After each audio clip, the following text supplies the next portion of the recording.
Pro-Palestinian marchers chanting Allahu Akbar descent upon White House. Let's check the details. This is Krishni Dunai.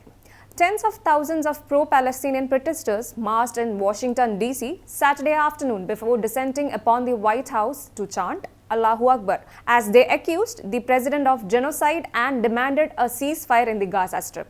The chant, which is growing increasingly popular in the wake of Hamas' deadly incursion into southern Israel last month and Israel's subsequent retaliatory attacks on Gaza, is widely considered anti-Semitic because it implies the elimination of the state of Israel and its people. Others chanted, "Long live the Intifada," an Arabic word used to refer to Palestinian uprising, specifically to conflicts that ran from 1987 and 1993, and from 2000 to about 2005 that left thousands dead.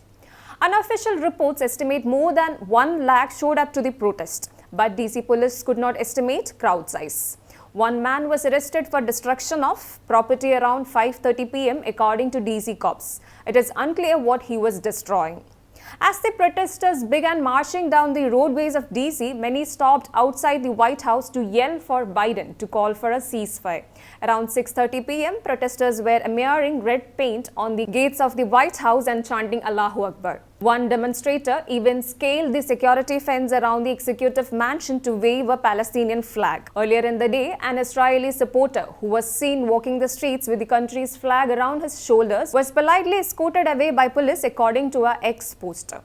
Although the movement was mostly peaceful, several vandals seized the opportunity to deface the outside gate of the executive mansion with red paint, smothering the white brick with blood-like handprints. Protesters also shattered the windows of a nearby McDonald's, which was already peppered with pro-Palestinian stickers and spray paint. While the protest took shape in the nation's capital, more than 1,000 pro-Palestinian demonstrators blocked traffic in Manhattan's Herald Square, demanding a ceasefire before the throng moved east to the United Nations. Other protests around the world have broken out as well, including in London, where at least 11 people were arrested by Metropolitan Police for various things, including holding signs threatening to burn down the House of Parliament.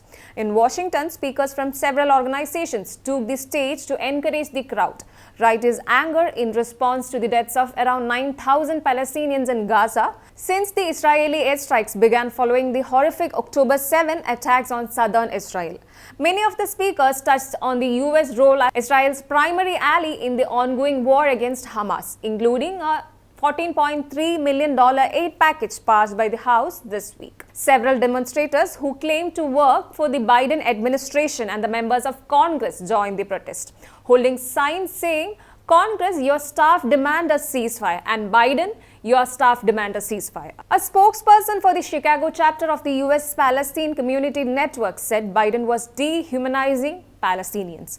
"Palestinians have a right to fight by any means necessary, and I do mean any means necessary." The crowd eventually grew so large that one portion of the group was asked to move over to allow another wave to join from the around corner. The Palestinian national anthem was played over loudspeakers from the stage while the maneuvering took place.